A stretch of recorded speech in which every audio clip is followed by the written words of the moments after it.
anak-anak semua, apa kabarnya?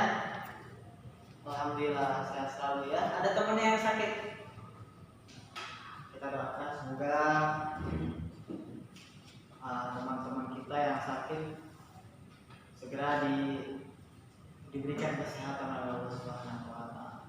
Di cuaca saat ini yang sedang hujan dan lagi musim-musimnya virus COVID-19, semoga kita semua dilindungi oleh Allah Subhanahu wa Ta'ala.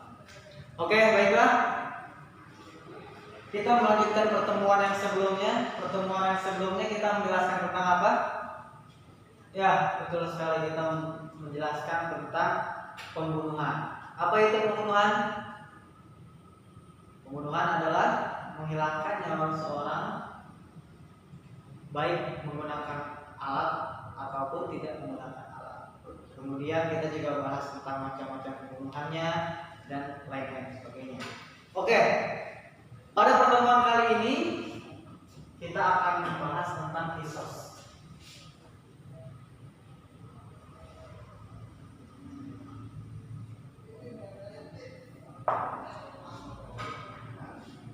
Tapi sebelum kita bahas kisos,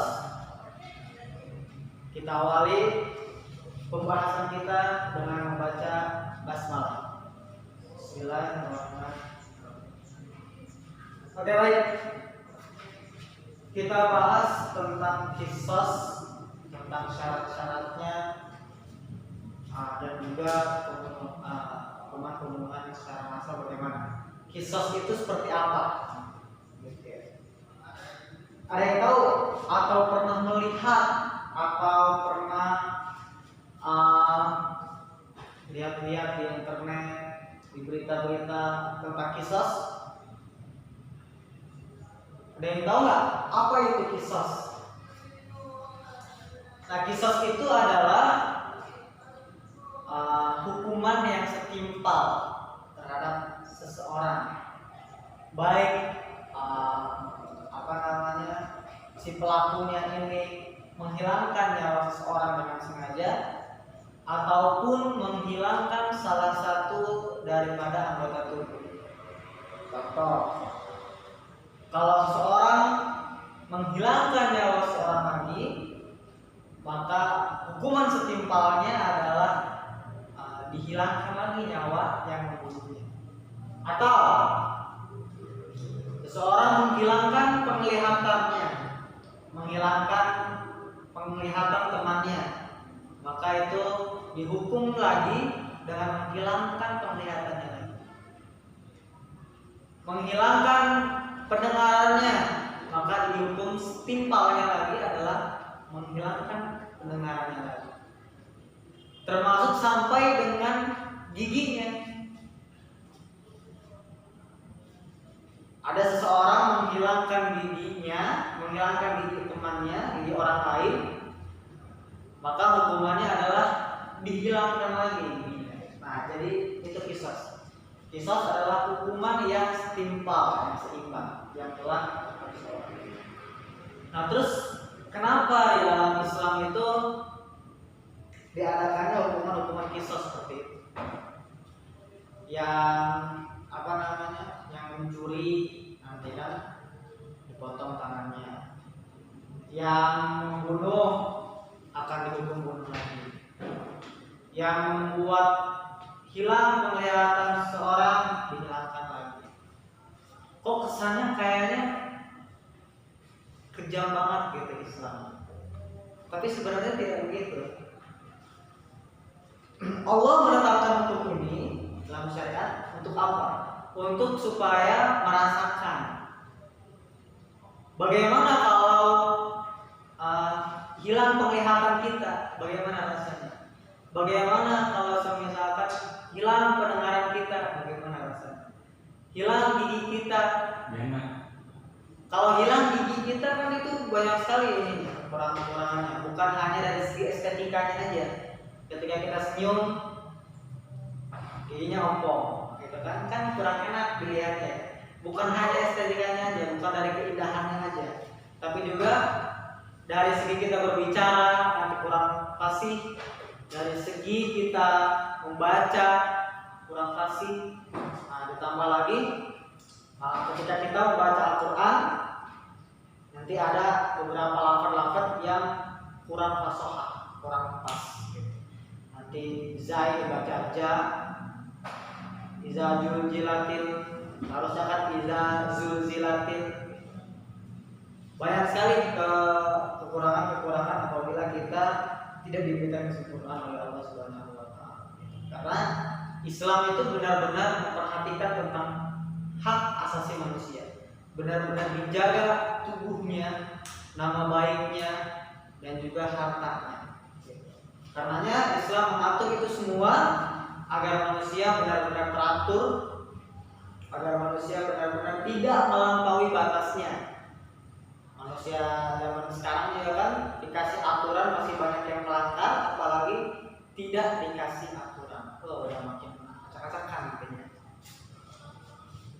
Nah, jadi itu kisos. Kisos adalah pembunuhan yang setimpal atau yang seimbang.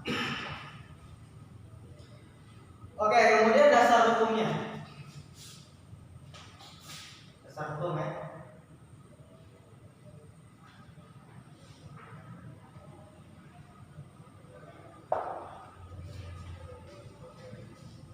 Dasar hukumnya itu adalah surah Al-Baqarah ayat 178.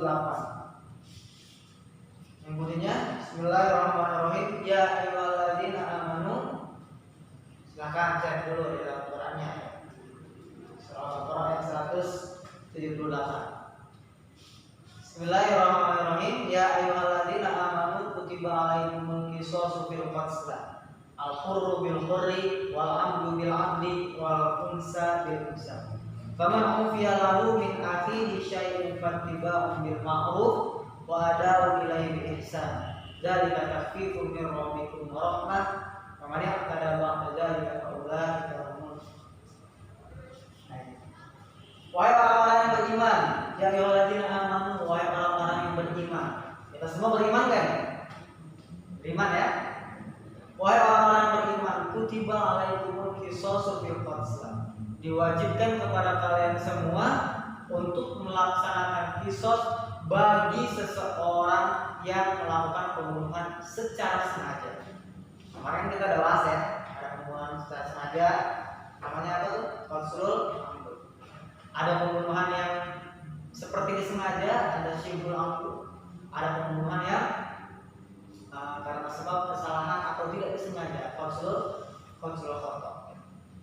Nah, di sini qisas di sini diberlakukan untuk kutiba alaikumul qisasu fil qatl, diwajibkan atau diharuskan hukuman qisas itu kepada seseorang yang melakukan pembunuhan secara sengaja. Yang melakukan pembunuhan benar-benar direncanakan, benar-benar diniatkan, dan benar-benar disengaja. Al-hurru bil hurri, yang merdeka dengan mereka, wal 'abdu bil 'abdi, hamba saya dengan hamba saya, wal unsa bil unsa, perempuan dan perempuan. Nah, itu maksudnya seimbang. Wa katabna alaihim, di dalam ayat yang lain, wa katabna alaihim anna nafsa bin nafsi wal 'aina bil 'aini wal udhna bil udhni wal anfa bil anfi wal juruha qisas. Nah, itu wa katabna alaihim anna nafsa, nyawa dibalas lagi dengan nyawa. Wal 'aina bil 'aini, mata dibalas lagi dengan mata. Wal udhuna bil udhuni, telinga dibalas lagi dengan telinga. Wal anfa bil anfi, hidung dibalas lagi dengan hidung. Wasinna di sini gigi digantikan lagi dengan gigi. Itu adalah qisas. Apa namanya? Hukuman yang setimpal. Apa yang telah dia perbuat, pertanggungjawabannya atau hukumannya itu adalah sebagaimana dia melakukan kesalahan tersebut. Hurru bil hurri wal 'abdu bil 'abdi wal unsa bil unsa. Faman ufiya lahu min akhihi. Nah, kalau misalkan dimaafkan oleh saudaranya, fattiba'un bil ma'ruf, hendaklah dia mengikuti dengan baik wa ada nilai ihsan dan membayar dia. Dia nasifu min rabbikum rahmah, membayar dia mengganti dari kisos itu merupakan tasfif keringanan dari Allah Subhanahu wa taala. Nanti kita bahas kisos dia dan sebagainya. Jadi seseorang kalau misalkan ada sebuah kasus seseorang membunuh temannya, contoh misalkan. Nah maka kan dalam hukum kisosnya semestinya seharusnya itu dihukum lagi dengan dihukum menghilangkan nyawanya, dihilangkan lagi. Nah tapi faman ufiya lahu min akhihi, ketika dari pihak keluarga si korbannya itu memaafkan terhadap pembunuhannya itu karena sebab faktor kasihan atau karena persahabatan dan lain sebagainya, dimaafkan oleh keluarganya. Faman ufiya lahu min akhihi syai'un fattiba'un bil ma'ruf wa ada'un ilaihi ihsan. Nah, kalau tidak dilaksanakan kisos, maka hukuman seseorang itu harus dibayar dengan membayar dia. Nah, bayar dia itu bayar dendaan. Nanti dendaannya, nanti kita bahas di dalam bagian. Kalau sekedar tahu aja itu sementara. Kalau orang yang membunuh, menghilangkan nyawa seseorang, itu membayar dianya sebanyak 100 unta. Kalau 100 untanya aja udah berapa puluh juta, dikalikan 100 unta udah berapa ya? Itu supaya apa nanti? Ya supaya nanti. Jadi kalau kisos itu hukuman apa namanya? Taubat kepada Allah Subhanahu wa taala, permohonan kepada Allah Subhanahu wa taala, meminta maghfirah dari Allah Subhanahu wa taala. Tapi kalau dia bayar dia nanti permohonan maaf pada keluarganya, sama dengan permohonan maaf pada keluarganya, karena dia telah menghilangkan nyawa keluarganya. Untuk apa nanti biayanya kan? Nanti biayanya untuk obat keluarganya juga. Bukan berarti untuk shopping keluarganya, enggak. Tapi juga untuk ya mengurus kematiannya kan perlu biaya dan lain-lain sebagainya. Oke.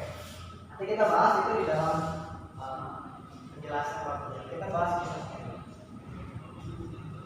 Oke, itu dasar hukumnya tadi surah Al-Baqarah ayat 178 ya. Kemudian yang kedua, kita bahas tentang syarat-syarat kisos. Syarat-syaratnya. Di sini ada 6 syarat-syarat kisos. Yang pertama, pembunuh sudah balik.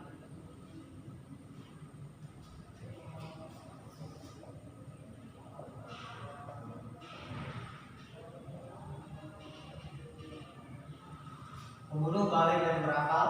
Yang kedua,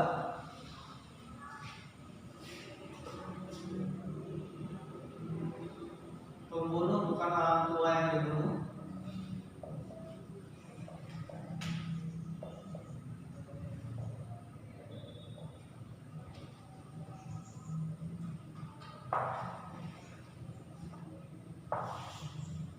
Yang ketiga, jenis pembunuhan yang disengaja.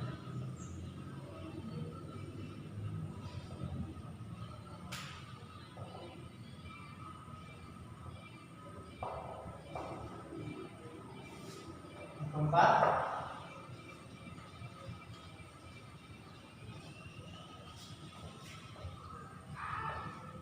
orang yang terbunuh terpelihara.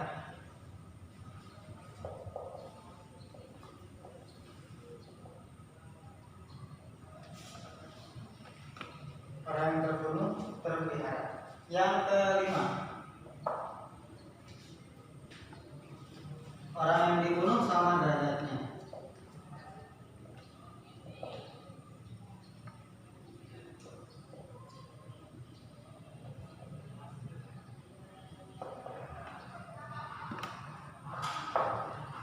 Nah, yang terakhir itu kisos dilakukan dalam hal yang sama.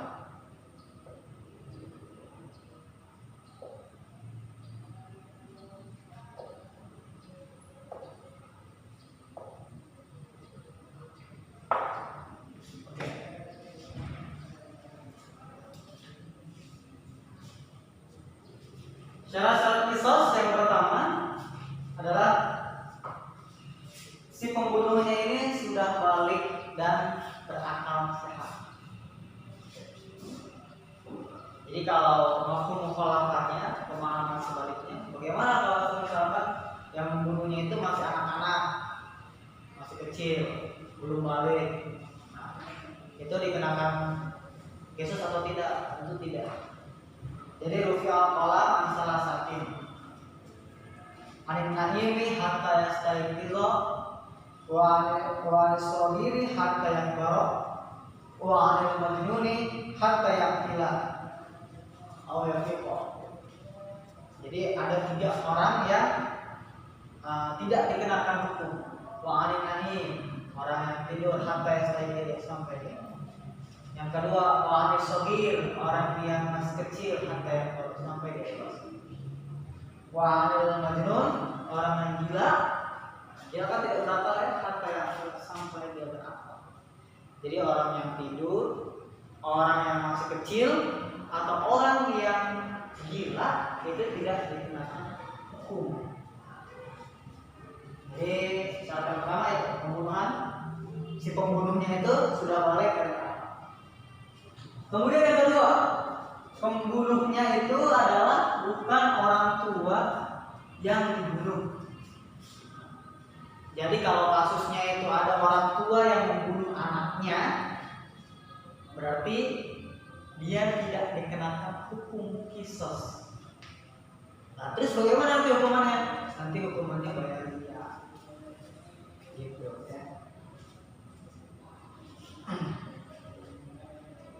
Kemudian yang ketiga, jenis pembunuhan yang disengaja. Jenis pembunuhannya adalah pembunuhan yang disengaja. Pembunuhan kan ada 3 tadi ya. Ada pembunuhan yang disengaja, ada yang seperti disengaja, dan tidak disengaja. Nah, hukuman kisos itu diberlakukan kepada pembunuhan yang disengaja. Gitu ya. Jadi kalau pembunuhan yang seperti disengaja atau pembunuhan yang tidak disengaja itu tidak dikenakan hukuman kisos. Yang dikenakan hukuman kisos hanya pembunuhan yang disengaja. Oke, lanjut. Syarat yang keempat adalah orang yang terbunuh atau orang yang dibunuh terpelihara. Maksudnya apa? Orang yang dibunuhnya ini bukan orang yang jahat. Oh, berarti boleh dong orang yang jahat kita bunuh?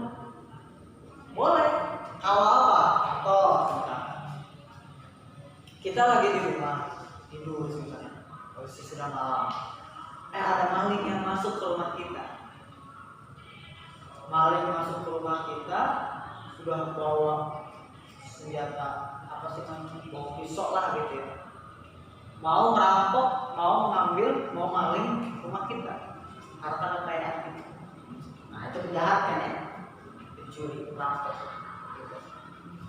Nah, kita sebagai yang memiliki rumah itu, tuan rumahnya di situ, otomatis kan melakukan perlawanan kepada si pencuri tersebut.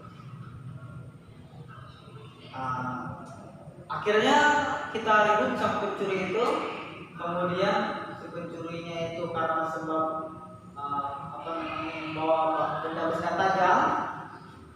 benda-benda tajam, ingin mencoba untuk membunuh kita, tapi bukan kita yang dibunuh, kita yang membunuh si pencurinya itu. Nah, kita kan membunuh tuh secara disengaja. Nah, itu tidak dikenakan kisos. Karena apa? Karena orang yang dibunuhnya adalah orang yang dijaga, bukan orang yang terpihak. Dibolehkan karena kita apa? Karena kita benar-benar memelihara harta kekayaan kita, benar-benar memelihara menjaga diri kita, dan juga menjaga nama baik kita, menjaga darah kita. Itu diperbolehkan. Ketika kita membunuh seorang penjahat, bukan berarti kita melihat penjahat langsung dibunuh, bukan. Tapi kalau si penjahatnya yang melakukan perlawanan kepada kita sehingga bisa menghilangkan nyawa kita, nah kita juga bisa melawan baik sampai dengan babak belur atau bahkan sampai dengan meninggal dunia, itu tidak akan dikenakan hukuman qisas. Nah yang kelima, orang yang dibunuh sama derajatnya tadi al-qurru bil qurri wal abdu bil abdi wal unsa bil unsa. Yang merdeka dengan yang merdeka, hamba sahaya dengan hamba sahaya, perempuan dengan perempuan. Ya, kemudian yang terakhir dilakukan dalam hal yang sama. Tadi qisas itu dilakukan dalam hal yang sama. Kayak tadi telinga diganti dengan telinga lagi, mata diganti dengan mata lagi, hidung diganti dengan hidung lagi, gigi diganti dengan gigi lagi.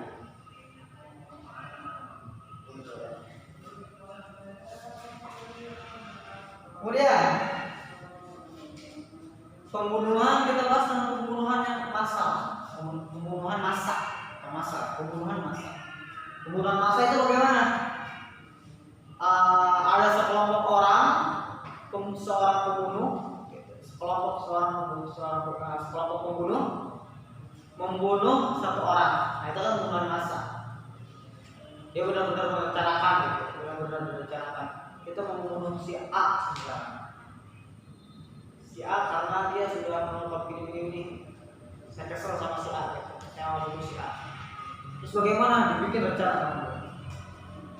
Kita nanti si A akan melawan ke sini, gitu. Misalnya kita akan lihat di sini, kita akan culik, kita akan masuk mobil, kita akan bunuh, misalnya.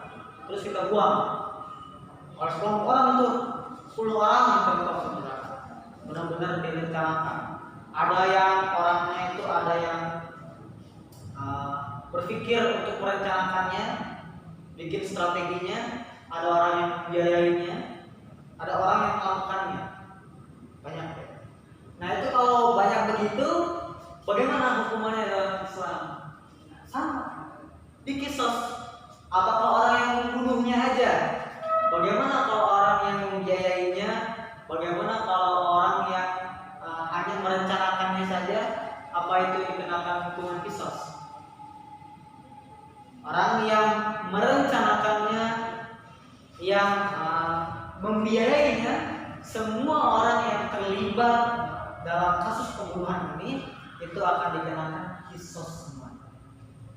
10 orang berarti 15 orang dikisos. 5 orang semuanya akan dikisos. Nah kemudian yang terakhir, apa hikmahnya dari hukuman kisos ini? Hikmahnya itu adalah walaupun fil kisos hayatiyya lil alma, untuk memberikan kehidupan yang damai, yang aman, terang, tidak ada kejahatan di mana-mana, gitu kan? Kemudian supaya manusia juga benar-benar tertahan untuk tidak melakukan kejahatan. Gitu, ya. Oke, paham sampai sini? Oke. Oke, untuk next pertemuan minggu depan kita akan lanjutkannya lagi ya. Oke, cukup sampai sini saja yang akan saya jelaskan. Mudah-mudahan bermanfaat untuk kita semua. Jangan lupa untuk tetap jaga kesehatan di cuaca yang lumayan ekstrim ini. Semoga kita selalu sehat walafiat. Oke, cukup sekian dari saya. Wabillahi